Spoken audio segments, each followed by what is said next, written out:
Good morning, जय Shri Krishna. Last lecture में આપણે પ્રક્ષિપ્ત ગતિને કમ્પ્લીટ કરીને એને રિલેટેડ એના દાખલાઓ વિશે ચર્ચા કરી।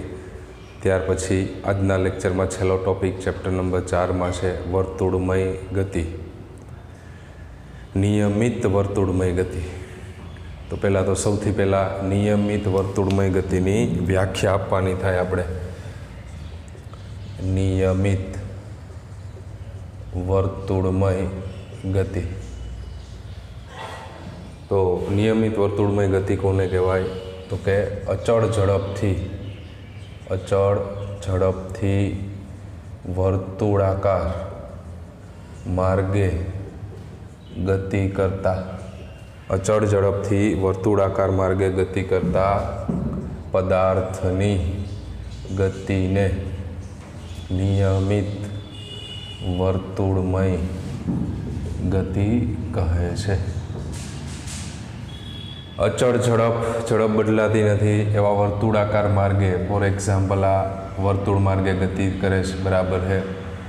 अचल झड़पथी वर्तुळाकार मार्गे दरेक जग्याए एनो वेग केवो रहे छे? अचल। अचल झड़पथी वर्तुळाकार मार्गे गति करता पदार्थनी गतिने नियमित वर्तुळमय गति कहे छे। समग्र गति दरमियान आ समग्र गति दरमियान कणनी झड़प अचल रहे। जो बराबर शब्द सांभळजो, झड़प अदिश राशि है, मतलब झड़प अचल रही है। वेग नहीं कहता, वेग तो सदिश राशि थी जाए। तो विचारो तो वेग नो कहे, कारण के अहींया झड़प मूल्य अचल रहे पण दिशा सतत शू थाय छे? बदलाया राखे वर्तुळ गति, तो दिशा बदलाती रहे बराबर। तो ए सदिश राशि थी जाए एटले अहींया झड़प अचल छे। समग्र गति दरमियान कणनी झड़प जे छे ए केवी रहे छे? अचल। तो आपणे एक आकृति बनावीए। आकृतिमां दर्शाव्या अनुसार कोई पदार्थ आकृतिमां दर्शाव्या अनुसार कोई पदार्थ वी जेटली अचल झड़पथी आर त्रिज्याना वर्तुळ मार्गे गति करे। वी जेटली अचल झड़पथी आर त्रिज्याना वर्तुळ मार्गे गति करे छे। केन्द्र सी आपी दईए छीए, अर्धु वर्तुळा बतावीए छीए कि जेनी अंदर झड़प आपणे नियमित झड़प, जेने आपणे शुं कही दईए छीए? वी। ए बिंदुनुं नाम आपीए छीए पी, अने आ त्रिज्याने आर कीधी छे बराबर छे। तो जेने हूँ कही दऊं छुं आर वेक्टर बराबर। केटला? V vector. आने कही दईए छीए वी वेक्टर। वी वेगथी आर त्रिज्याना आनुं मूल्य केवुं होय बराबर? आर वेक्टरનું મૂલ્ય તો કહેવાશે કેપિટલ આર। ત્રિજ્યાના વર્તુળ માર્ગે શું કરે છે? ગતિ કરે છે। થોડોક સમય પસાર થશે બરાબર છે, એટલે બરાબર છે કણ અહીંથી ને અહીંયા પહોંચી જાય છે એવું આપણે વિચારીએ। તો ત્યારે એનો જે વેગ છે એને આપણે વી વેક્ટરને બદલે વી ડેશ વેક્ટર કહી દેશું, અને એનું સ્થાનાંતર જે છે એ થઈ જશે આર ડેશ વેક્ટર। तो आना उपरथी आपणे एवुं कहीए वेगनी दिशा सतत, आकृति उपरथी जोईए वेगनी दिशा सतत बदलाती होवाथी तेमां शुं उत्पन्न थाय? प्रवेग उत्पन्न थाय। वेगनी दिशा सतत बदलाती होवाथी सतत बदलाय बराबर है। तो एना आधारे एनी अंदर शुं उत्पन्न थाय? प्रवेग। एवुं आपणे आगळ भणी गया छे। तो आ आकृति ने आपणे ए नाम आपी दईए छीए। आपणे कीधुं ए प्रमाणे आकृति में टी समये पदार्थ पी पर छे, तेनो स्थान सदिश आर वेक्टर अने वेग वी वेक्टर छे। थोड़ो समय पसार करीए एटले एने कहीए छीए आपणे टी प्लस डेल्टा टी समये पदार्थ पी डैश पर है तेनो स्थान सदिश आर डैश वेक्टर अने વેગ વી ડેશ વેક્ટર. થોડો સમય પસાર થયો એટલે એને આપણે કહી દઈએ છીએ આ ટી પ્લસ ડેલ્ટા ટી સમયે પી ડેશ ઉપર પહોંચે છે ત્યારે આ જે વેગ છે એને વી ડેશ વેક્ટર અને એનો સ્થાન સદિશ આર ડેશ વેક્ટર. તો આર અને આર ડેશ વેક્ટર બે એક જ થાય એટલે આપણે આર ડેશ વેક્ટર બરાબર પણ કેપિટલ આર છે એવું કહી શકીએ. અને ધારો કે આ બે વચ્ચેનો ખૂણો છે એને આપણે કહી દઈએ છીએ ડેલ્ટા થીટા. ચાલો, બેઝિકલી થોડો સમય આપણે પસાર કર્યો ત્યારે બરાબર છે અહીંયા પહોંચી જાય છે, અહીંથી અહીંયા, ત્યારે એનો વેગ વી ડેશ અને સ્થાન સદિશ આર ડેશ વેક્ટર છે. અને આ બે વચ્ચેનો ખૂણો છે એને આપણે શું કહી દઈએ છીએ? Delta theta. ત્યાર પછી હવે વેગ સદિશોની દિશા તે બિંદુ પાસે ગતિની દિશામાં દોરેલા સ્પર્શકની દિશામાં હોય છે. આ આપણે ખ્યાલ આવી ગયું છે આપણે અગાઉ. વેગ સદિશોની દિશા તે બિંદુ પાસે ગતિની દિશામાં દોરેલા સ્પર્શકની દિશામાં હોય છે. વેગ સદિશોની દિશા તે બિંદુ પાસે દોરેલા વેગ સદિશોની દિશા તે બિંદુ પાસે ગતિની દિશામાં દોરેલા સ્પર્શકની દિશામાં હોય છે. વેગ સદિશો, આ વેગ સદિશો છે એની દિશા આપણે આ ખબર જ છે. એ બિંદુ આ શું દોર્યો છે આપણે? સ્પર્શક. અગાઉ ભણી ગયા છીએ આપણે. ગતિની દિશામાં દોરેલ, ગતિ આ બાજુ તો એની દિશામાં દોરેલ સ્પર્શકની દિશામાં. એટલે આ તો કોમન છે જે આપણે અગાઉ પણ વેગ સદિશ અને પ્રવેગ સદિશ વિશે વાત કરી હતી. હવે આપણે એક બીજી આકૃતિ બનાવીએ છીએ. એ બીજી આકૃતિની અંદર જે વેગ સદિશ લીધા છે આપણે, એ વેગ સદિશોને અનુરૂપ જે વેગ સદિશો છે, વેગ સદિશ આ જે પી બિંદુનો વેગ સદિશ છે આ બાજુ, એટલે એને આપણે આ રીતે બતાવીએ છીએ. આ વેગ સદિશ વી વેક્ટર, વી ડેશ આ બાજુ છે એટલે એને આ રીતે બતાવીએ છીએ. આ વી ડેશ વેક્ટર. આ બિંદુને હું નામ આપી દઉં છું જી, આ બિંદુને નામ આપી દઉં છું એચ, અને આ બિંદુને નામ આપી દઉં છું આઈ. હવે આ બેયનો પરિણામી બરાબર છે ડેલ્ટા વી વેક્ટર જે છે એ બરાબર છે કઈ બાજુ દેખાશે? તો કે વર્તુળના કેન્દ્ર તરફ. વર્તુળના કેન્દ્ર તરફ. કેમ વર્તુળના કેન્દ્ર તરફ? આપણને ખ્યાલ આવી જવો જોઈએ. આ વી ડેશ ત્રિકોણના સરવાળાની રીતની મદદથી બરાબર છે હંમેશા બરાબર છે ત્રિકોણના સરવાળાની રીત આ હતી. આ સદિશ એ વેક્ટર, આ સદિશ બી વેક્ટર. એકના શીર્ષ ઉપર બીજાનું પૂછ તો આ એનો પરિણામી થાય એ વેક્ટર પ્લસ બી વેક્ટર. એમ અહીંયા તમે જુઓ તો આ બે પૂછ, તો અહીંયા એકના પૂછ ઉપર આ બીજાનું શું આવ્યું? શીર્ષ, જેને આપણે શું નામ આપીએ છીએ? ડેલ્ટા વી વેક્ટર. તો delta V plus V dash બરાબર ડેલ્ટા વી વેક્ટર પ્લસ આ સમજાવું છું વી વેક્ટર બરાબર શું થઈ જાય? V dash vector. મતલબ ડેલ્ટા વી વેક્ટર બરાબર વી ડેશ વેક્ટર માઇનસ વી વેક્ટર. અંતિમ માઇનસ પ્રારંભિક, કારણ કે ડેલ્ટા વી વેગનો શું દર્શાવે? ફેરફાર દર્શાવે. જો કેન્દ્ર તરફ જ લેવું પડે, તમે અહીંયા લ્યો તો ડેલ્ટા વી વેક્ટર બરાબર તમને V vector minus V dash vector. તો એ અંતિમ માઇનસ પ્રારંભિક ન થાય એટલે શક્ય નથી. એટલે ડેલ્ટા વેગ વી વેક્ટર જે છે બરાબર છે એ કઈ બાજુ આવશે? કેન્દ્ર તરફ. તો આથી જાય ડેલ્ટા વી વેક્ટર બરાબર વી ડેશ વેક્ટર માઇનસ વી વેક્ટર. તો જે શેના ઉપરથી મેળવેલું છે? સદિશના ત્રિકોણની રીત ઉપરથી જ મેળવેલું છે, એટલે એમાં કોઈ નવી વાત નથી. તો બે સ્થાન સદિશ વચ્ચેનો ખૂણો જો ડેલ્ટા થીટા હોય તો અહીંયા વી અને વી ડેશ વચ્ચેનો ખૂણો પણ આપણે શું કહીએ છીએ? ડેલ્ટા થીટા છે એવું કહી શકીએ. તો સ્થાન સદિશ માટેનો સ્થાનાંતર સદિશ જે થઈ જાય ડેલ્ટા આર વેક્ટર. તો ડેલ્ટા આર વેક્ટર બરાબર r dash minus r vector સ્થાન સદિશ ડેલ્ટા આર વેક્ટર, ડેલ્ટા વી વેક્ટર બરાબર વી ડેશ માઇનસ વી વેક્ટર. એટલે આ જે છે એ કેના ઉપરથી મેળવેલું છે? ત્રિકોણની રીત, સદીશોના સરવાળા માટેની ત્રિકોણની રીત ઉપરથી જ મેળવેલું છે. આમાં ટેક્સ્ટ બુકમાં બાજુમાં એક બીજી આકૃતિ આપી છે, તો એમાં એ આકૃતિમાં ફેર એટલો છે કે આપણે પી બિંદુ અહીંયા પી ડેશ સમય પસાર થયો એને બદલે અહીંયા બતાવ્યું છે, બાકીનો કન્સેપ્ટ સેમ જ છે, એટલે થોડો ઓછો સમય પસાર થવા દઈએ છે. તો થોડો ઓછો સમય પસાર થવા દઈએ છે એટલે આ જે વેગની દિશા છે એ થોડી નીચેની બાજુ, તો વેગના ફેરફારની દિશા બદલાય છે.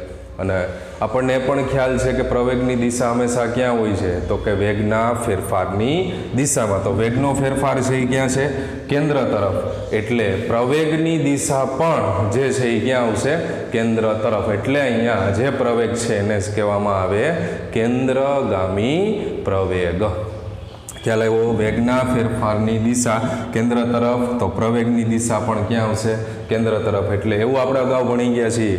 તો વેગના ફેરફારની દિશા કેન્દ્ર તરફ હોવાથી પ્રવેગની દિશા પણ કેન્દ્ર તરફ થાય. એટલે એ જે પ્રવેગ છે એ પ્રવેગનું નામ શું આપી દેવામાં આવ્યું છે? કેન્દ્રગામી પ્રવેગ. તો બાકીનું જે આ વર્ણન છે મેં તમને કીધું એ પ્રમાણે બીજી આકૃતિ જે છે એ આકૃતિમાં બરાબર છે જીને અનુરૂપ વેગ સદિશના માન વી અને વી ડેશ વેક્ટર બરાબર છે, અને સરવાળાની મદદથી એનો પરિણામી ત્રિકોણની મદદથી આપણને ડેલ્ટા વી વેક્ટર મેળવેલ છે. ગતિપથ વર્તુળાકાર હોવાથી આપણને એ પણ ખબર પડી કે આર છે એ વીને લંબ થાય, અહીંયા સ્પર્શક છે, તો આર ડેશ પણ છે એ વી ડેશને શું થાય? લંબ થાય.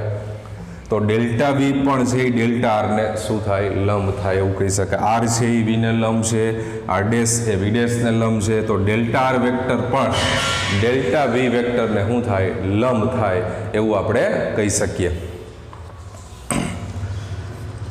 તો પરિણામે સરેરાશ પ્રવેગ જે આપણે ભણી ગયા, સરેરાશ પ્રવેગ એ બરાબર સરેરાશ પ્રવેગ એ વેક્ટર બરાબર delta V vector by delta T. પ્રવેગના વેગ સદિશ છેદમાં સમય બરાબર, તો જેને આપણે પ્રવેગ નામ આપેલું છે. ત્યાર પછીની જે ત્રીજી આકૃતિ છે એ ત્રીજી આકૃતિને આપણે અહીંયા બનાવી દઈએ. ત્રીજી આકૃતિની અંદર બરાબર છે delta t tends to 0, delta t tends to 0 મતલબ સમયગાળો ખૂબ જ નાનો છે, મતલબ પી અને એની એક્ઝેક્ટ બાજુમાં જ કોણ છે? પી ડેશ, એવું આપણે વિચારી શકીએ ડેલ્ટા ટી ટેન્સ ટુ 0 એટલે.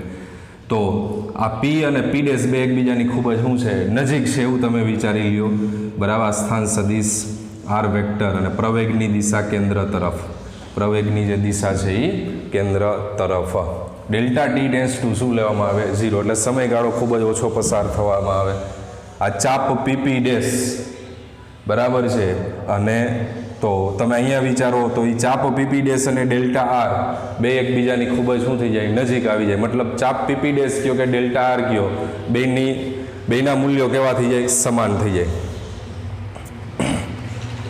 તો નિયમિત વર્તુળમય ગતિ માટે આપણે આકૃતિ સી જેની અંદર એવું કહીએ ડેલ્ટા ટી ટેન્સ ટુ 0, તો સરેરાશ પ્રવેગ છે એ કેના જેટલો થઈ જાય? તાક્ષણિક પ્રવેગ જેટલો થઈ જાય. ડેલ્ટા ટી ટેન્સ ટુ 0 સરેરાશ પ્રવેગ એ તાક્ષણિક પ્રવેગ જેટલો થાય. તો નિયમિત વર્તુળમય ગતિ માટે સરેરાશ પ્રવેગ એ તાક્ષણિક પ્રવેગ જેટલો થાય ડેલ્ટા ટી ટેન્સ ટુ 0, અને તેની દિશા છે એ ક્યાં આવે? કેન્દ્ર તરફ. એ આપણે તમને કહી દીધી દિશા, વેગના ફેરફારની દિશા, તેની દિશા કેન્દ્ર તરફ હોય, કારણ કે વેગનો ફેરફાર કેન્દ્ર તરફ એટલે પ્રવેગની દિશા એ કેન્દ્ર તરફ આવશે. ત્યાર પછી આપણે એ પણ કીધું આર અને આર ડેશ વચ્ચેનો ખૂણો, આર અને આર ડેશ વચ્ચેનો ખૂણો ડેલ્ટા થીટા, તો વી અને વી ડેશ વચ્ચેનો ખૂણો પણ શું થાય? ડેલ્ટા થીટા થાય. તો બે ત્રિકોણાની અંદર આપણે વિચારવાના છે, ત્રિકોણ સીપીપી ડેશ અને બીજું છે ત્રિકોણ જીએચઆઈ. ત્રિકોણ સીપીપી ડેશ અને ત્રિકોણ જીએચઆઈ એ સમરૂપ છે, સમરૂપ ત્રિકોણ છે. અને બાકી આપણે કીધું આર અને આરનું મૂલ્ય જે છે એ વી કેપિટલ આર થઈ જાય છે અને વી વેક્ટર અને વી ડેશ વેક્ટરનું જે મૂલ્ય વી વેક્ટર અને વી ડેશ વેક્ટર એનું જે મૂલ્ય છે જેને આપણે વી કહીએ તો સી પીપી ડેશ અને જીએચઆઈ એ સમરૂપ ત્રિકોણ થાય તો પીપી ડેશ છેદ સીપી પીપી ડેશ છેદ પીસી અથવા તો સીપી બરાબર HI upon HG HI upon HG PP ડેશના છેદમાં સીપી અથવા પીસી બરાબર HI અપોન HG તો પીપી ડેશ એટલે ડેલ્ટા આર વેક્ટર એનું મૂલ્ય અને સીપી એટલે આર વેક્ટર HI એટલે ડેલ્ટા વી વેક્ટર અને HG એટલે વી વેક્ટર તો ડેલ્ટા વીને કરતાં બનાવીએ તો ડેલ્ટા વી વેક્ટર બરાબર આ વી અહીં આવી જાય આના બરાબર વી થઈ જાય આના બરાબર કેપિટલ આર અને into delta R vector delta વી વેક્ટર બરાબર V by R into delta R vector જેનું મૂલ્ય ડેલ્ટા આર તો પ્રવેગ સદિશનું જે સૂત્ર છે જેની અંદર પ્રવેગ એ વેક્ટર બરાબર limit delta t tends to 0 delta v upon delta t તો ડેલ્ટા વીની આપણે કિંમત મૂકી શકીએ limit delta t tends to 0 v by R into delta r upon delta t તો વી બાય આર બાર આવી જશે and limit delta t tends to 0 delta R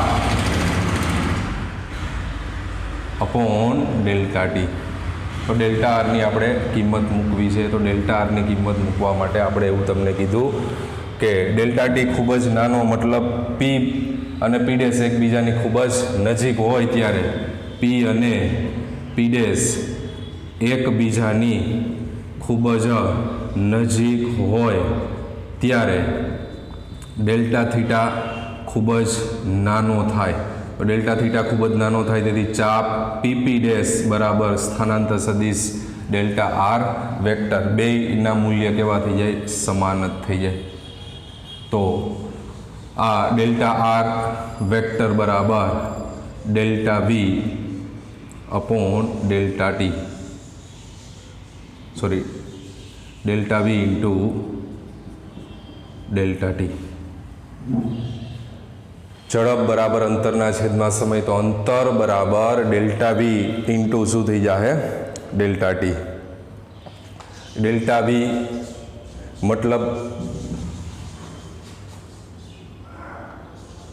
વી લઈ લીધેલો છે ડેલ્ટા વી મતલબ વી ઝડપ ગુણ્યા સમય એટલે ડેલ્ટા આર વેક્ટર તો ડેલ્ટા આર વેક્ટરની કિંમત અહીંયા મૂકી દીધો તો વી બાય આર ઇન્ટુ આના બરાબર આવી જાય V into delta T by delta T cut થઈ જાય વી સ્ક્વેર અપોન આર આ જે પ્રવેગ છે જેને કેન્દ્રગામી પ્રવેગ કહે છે આ જે પ્રવેગ છે જેને કેન્દ્ર તરફ લાગે એટલે કયો પ્રવેગ કહેવામાં આવ્યો છે કેન્દ્રગામી પ્રવેગ તો વી અને આર અહીંયા તમે જુઓ એટલે વી એટલે ઝડપ છે અને આર બંને અચળ છે અને પ્રવેગ સદિશનું માન પણ કેવું થાય અચળ પરંતુ કેન્દ્રગામી પ્રવેગ સદિશ અચળ નથી કારણ કે વેગની દિશા બદલાય રાખે એનું મૂલ્ય છે એ અચળ રહે બરાબર છે સદિશ જે છે અચળ કહી શકાય નહીં કારણ કે દિશા સતત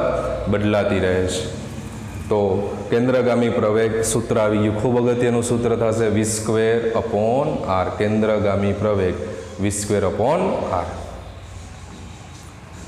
તો નિયમિત વર્તુળમય ગતિ માટેનો આ ટોપિક કમ્પ્લીટ થઈ જાય છે અને આ કેન્દ્રગામી પ્રવેગના સૂત્ર પરથી આપણે બીજા બે સૂત્ર મેળવવાના છે કોણીય ઝડપ રેખીય ઝડપ બરાબર છે જેની ચર્ચા કરવાની છે આવૃત્તિના રૂપમાં મેળવો કોણીય વેગ અને આવૃત્તિના રૂપમાં મેળવો કેન્દ્રગામી પ્રવેગનું સૂત્ર એ કોણીય વેગ એટલે ઓમેગા અને આવૃત્તિ એટલે એફ ફ્રીક્વન્સી જેને અહીંયા સ્મોલ વી વડે દર્શાવ્યું છે જેના સ્વરૂપમાં મેળવો તો આ કમ્પ્લીટ થઈ ગયું નિયમિત વર્તુળમય ગતિ તો છેલ્લું સૂત્ર જે મેળવું એસી બરાબર v²/r, જેનો હવે આપણે ઉપયોગ કરીશું. ત્યાર પછી આગળ આપણને કીધું છે વર્તુળ, નિયમિત વર્તુળમય ગતિ માટે કેન્દ્રગામી પ્રવેગનું સૂત્ર જે આપણે મેળવ્યું એસી બરાબર v²/r લખો અને આ સમીકરણને કોણીય વેગ અને આવૃત્તિના રૂપમાં મેળવો. તો આગલી જે આપણી આકૃતિ છે એ એઝ ઇટ ઇઝ છે. આકૃતિમાં દર્શાવ્યા પ્રમાણે કણ ડેલ્ટા ટી સમયમાં પીથી ક્યાં પહોંચે છે? પી ડેશ પર પહોંચે છે. ડેલ્ટા ટી સમયમાં પીથી પી ડેશ ઉપર પહોંચે છે. તો આ દરમિયાન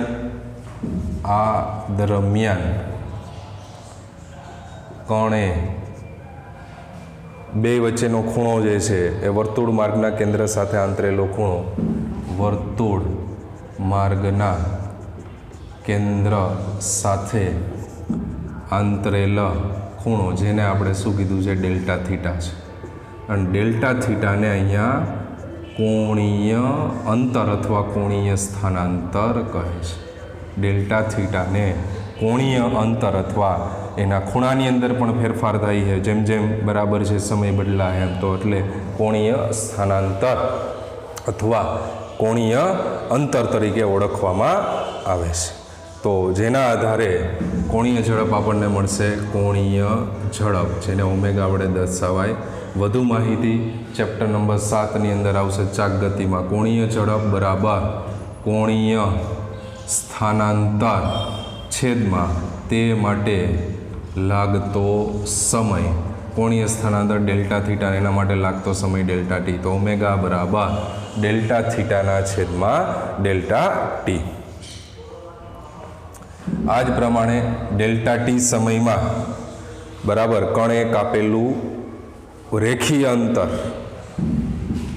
ડેલ્ટા ટી સમયમાં કણે કાપેલું રેખીય અંતર, જેને આપણે કહીએ છીએ ડેલ્ટા એસ, રેખીય અંતર. પણ આ રેખીય અંતર છે એ ખૂબ જ નાના સમયગાળા માટે, ખૂબ જ નાના સમયગાળા માટેની વાત છે. તો ખૂબ જ નાના સમયગાળા મતલબ પી અને પી ડેશ એકબીજાની નજીક હોય ત્યારે ડેલ્ટા આર જેટલું સ્થાનાંતર અને ચાપની લંબાઈ બે એક જ થઈ જાય, એટલે ડેલ્ટા આર વેક્ટર બરાબર, જેને આપણે ડેલ્ટા એસ કીધું, તો ડેલ્ટા એસ બરાબર ચાપ પીપી ડેશ, એટલે ચાપની જે લંબાઈ છે એ ડેલ્ટા એસ જેટલી થાય. ક્યારે? ખૂબ નાના સમયગાળા માટે.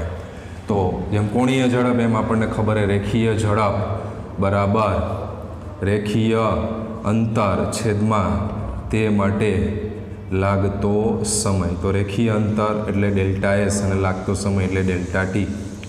રેખીય ઝડપ એટલે વી. વી બરાબર ડેલ્ટા એસ ના છેદમાં ડેલ્ટા ટી. હવે ચેપ્ટર 2ની અંદર ભણી ગયા આપણે થીટા બરાબર L/R. એલ એટલે ચાપની લંબાઈ, તો ચાપની લંબાઈ એટલે પીપી ડેશ, અને પીપી ડેશ એટલે અહીંયા કોણ છે? Delta S. તો ડેલ્ટા થીટા બરાબર આપણે લખીએ છીએ ડેલ્ટા એસ અપોન આર, અને તેથી ડેલ્ટા એસ બરાબર થઈ જાય આર ઇન્ટુ ડેલ્ટા થીટા.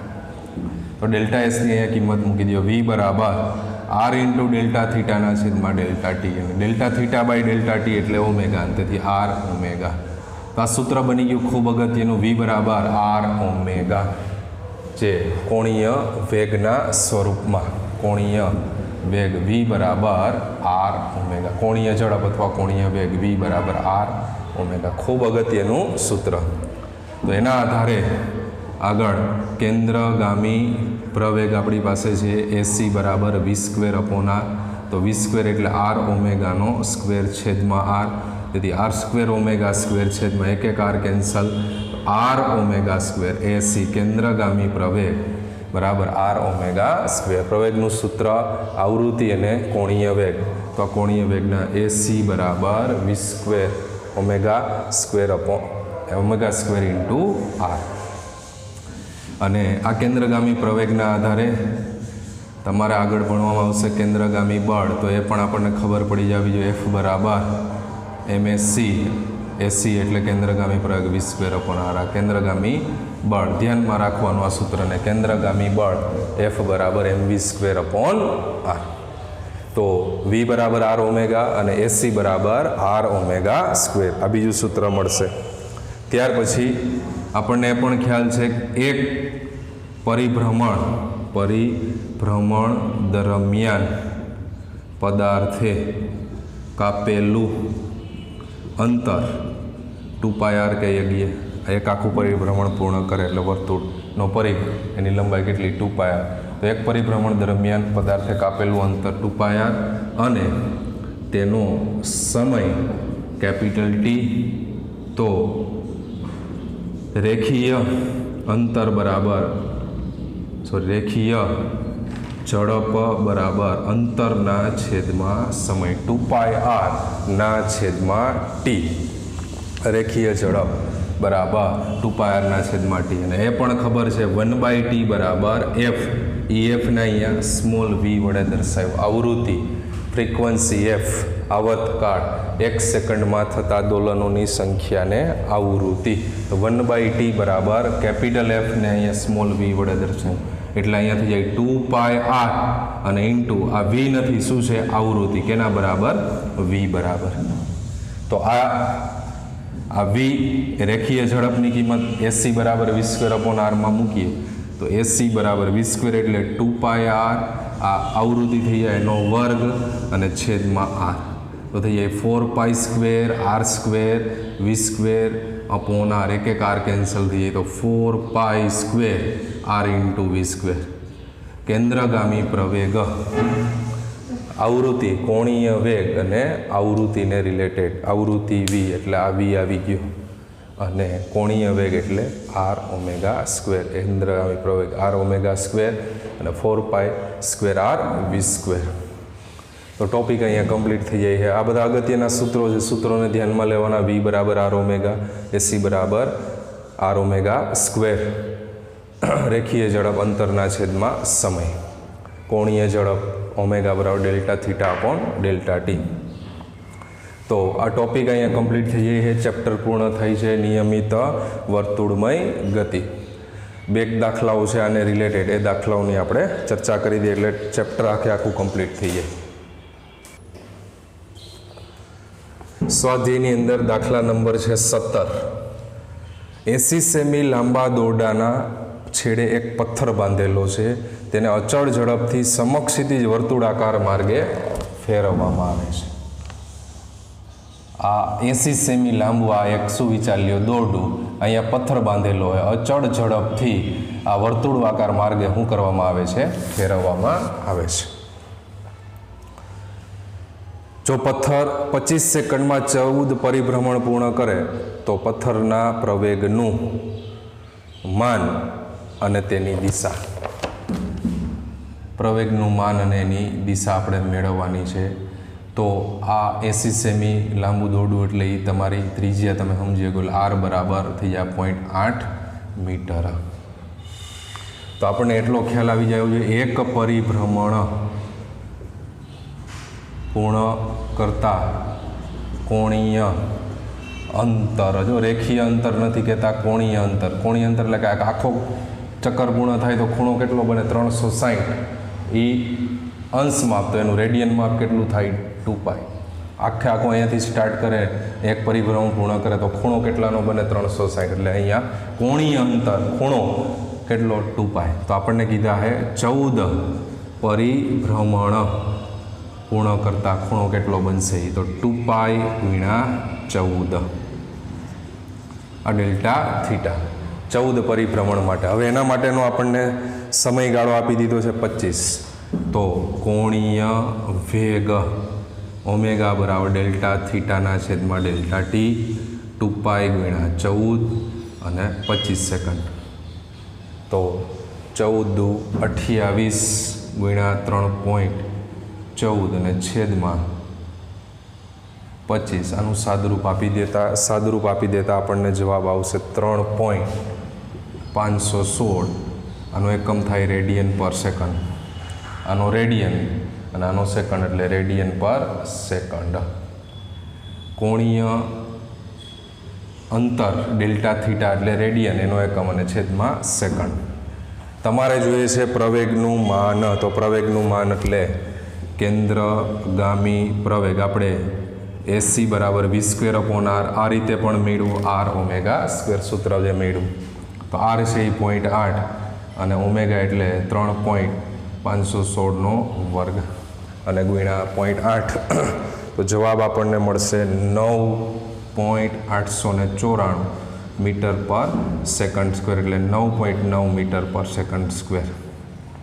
પ્રવેગનું માન અને દિશા. તો દિશા તો આપણને ખબર છે કેન્દ્ર વર્તુળ માર્ગની ત્રિજ્યા પર કેન્દ્ર તરફ દિશા શું આવશે? વર્તુળ માર્ગની ત્રિજ્યા પર કેન્દ્ર તરફ.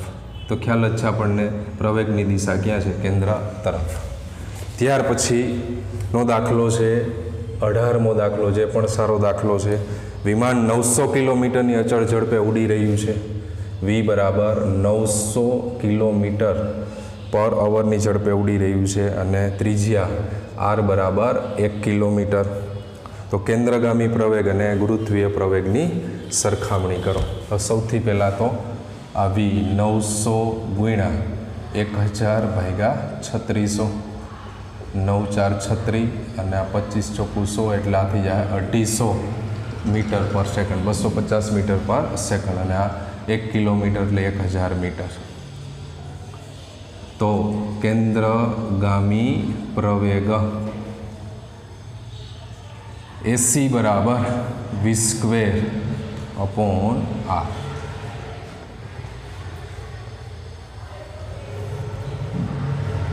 બસો ને 50 ગુણ્યા 250 અને આર એટલે 1000. 625 ભાગ્યા 10 એટલે 62.5 મીટર પર સેકન્ડ સ્ક્વેર. કેન્દ્રગામી પ્રવેગ 62.5 મીટર પર સેકન્ડ સ્ક્વેર. હવે આપણે એને ગુરુત્વ પ્રવેગ આરે સરખામણી કરવાની છે. તો ગુરુત્વ પ્રવેગ આપણને ખબર છે, ગુરુત્વ પ્રવેગ જી બરાબર 9.8 મીટર પર સેકન્ડ સ્ક્વેર. તો એસી અપોન જી બરાબર 62.5 ભાગ્યા 9.8. તો આ જે ભાગાકાર છે એ 6 મતલબ 6.4 near about AC upon g. અને તેથી એસી બરાબર 6.4 ગુણ્યા જી. આપણને કહેવામાં આવ્યું છે કેન્દ્રગામી પ્રવેગ અને ગુરુત્વ પ્રવેગની સરખામણી કરો. તો કેન્દ્રગામી પ્રવેગ ગુરુત્વ પ્રવેગ કરતાં કેટલા ગણો? 6.4 ગણો છે એવું આપણે કહી શકીએ. આ જે મૂલ્ય છે એ 6.377 આજુબાજુ હતો એટલે 6.4.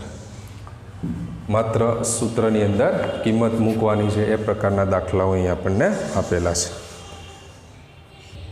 ત્યાર પછી એક દાખલો આપણને છેલ્લું ઉદાહરણ, જે 17મો આપણે દાખલો ગણ્યો એના જેવું છે. ઉદાહરણ નંબર 10. આ 17મા દાખલાની કોપી છે. વર્તુળાકાર ખાંચમાં જેની ત્રિજ્યા 12 સેમી એટલે આર બરાબર આપ્યું છે 12 સેન્ટીમીટર, મતલબ થાય 0.12 મીટર. તે ખાંચમાં એકધારી ગતિ કરે, 100 સેકન્ડમાં 7 પરિભ્રમણ પૂર્ણ કરે. આપણે અહીંયા ભણ્યા એક પરિભ્રમણ પૂર્ણ કરતા કોણીય અંતર બરાબર 2π. તો 7 પરિભ્રમણ પૂર્ણ કરતા કોણીય અંતર કેટલું? મતલબ 2π ગુણ્યા 7, કોણીય અંતર ડેલ્ટા થીટા. હવે તો કોણીય વેગ ઓમેગા બરાબર delta theta upon delta t. તો 2π ઇન્ટુ 7 અને છેદમાં ડેલ્ટા ટી. સમયગાળો કેટલા? 100 સેકન્ડમાં 7 પરિભ્રમણ પૂર્ણ કરે એટલે છેદમાં 7. તો 2π ગુણ્યા 7 અને છેદમાં 100. તો અહીંયા જવાબ આપણને મળશે 0.44 રેડિયન પર સેકન્ડ ઓમેગા.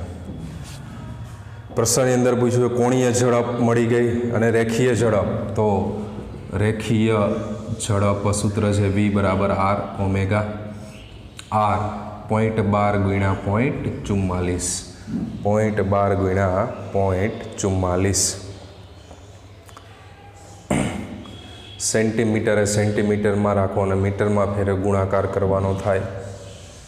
0.053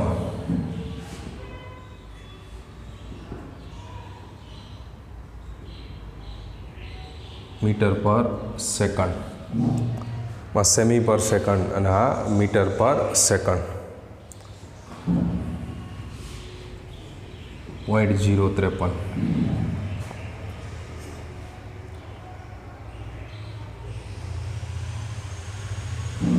44 ગુણ્યા 12 4 4 4 2 8 4 2 8 8 અને 4 12.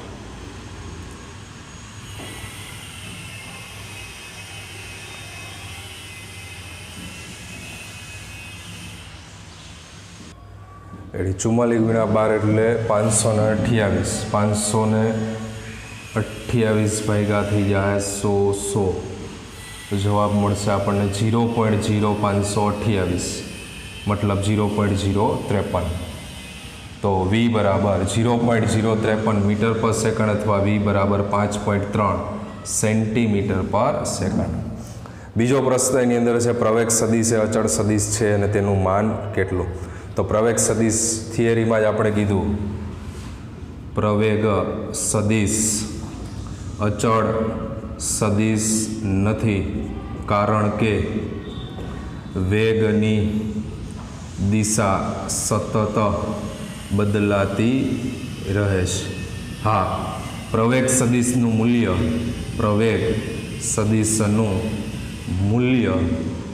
અચળ રહે છે. તો એસી બરાબર આર ઓમેગા સ્ક્વેર. આર 0.12 અને એને ગુણ્યા ઓમેગા સ્ક્વેર એટલે 0.44 વર્ગ. 0.44 વર્ગ અને એને ગુણ્યા 0.12. સેન્ટીમીટર સેન્ટીમીટરમાં રાખ્યું છે, બરાબર છે. તો અહીંયા તમને 0.023 મીટર પર સેકન્ડ સ્ક્વેર એવું મળશે. સેમીમાં કયો તો 2.3 સેમી પર સેકન્ડ સ્ક્વેર. કેન્દ્રગામી પ્રવેગ 2.3 સેન્ટીમીટર પર સેકન્ડ સ્ક્વેર. દાખલો 17માં દાખલાની કોપી છે, એમાંનામાં કોઈ ફેરફાર નથી. કોણીય વેગ કેન્દ્રગામી પ્રવેગ, અહીંયા બી કેન્દ્રગામી પ્રવેગ મેળવો. ખાલી પ્રશ્નમાં એટલો વધારો છે પ્રવેગ સદિશ અચળ કહેવાય. તો પ્રવેગ સદિશ અચળનો કારણ કે વેગની દિશા સતત બદલાતી. હા, એનું મૂલ્ય છે એ કેવું કહેવાય? અચળ. તો એસી બરાબર 2.3 સેન્ટીમીટર પર સેકન્ડ સ્ક્વેર. તો ચેપ્ટર 4 અહીંયા કમ્પ્લીટ થઈ જાય છે. એકાદો લેક્ચર હજુ આપણે એમસીક્યુનો આપવાના છીએ. થિયરિટિકલ જે કાંઈ પ્રશ્નો છે એ સ્વાધ્યાયની અંદરથી જોઈ લેશો. બાકી દાખલાઓ તમામ આપણે કમ્પ્લીટ કરી દીધા. અને વધારાના સ્વાધ્યાયમાં 2 કે 3 દાખલા આપણે ગણ્યા, બાકીના દાખલાઓની જરૂર નથી, બરાબર છે. એટલે એ દાખલાઓને ધ્યાનમાં લેતા નથી. તો ચેપ્ટર નંબર 4 અહીંયા કમ્પ્લીટ થઈ છે. એક લેક્ચર હજુ આપણે આપીશું જે તમને એને રિલેટેડ એમસીક્યુની એમાં ચર્ચા કરીશું. અને ત્યારબાદ ચેપ્ટર નંબર 6માં આપણે જઈશું કાર્ય ઉર્જા અને પાવર, જે ધોરણ 9ની અંદર પણ તમે અભ્યાસ કરેલો છે.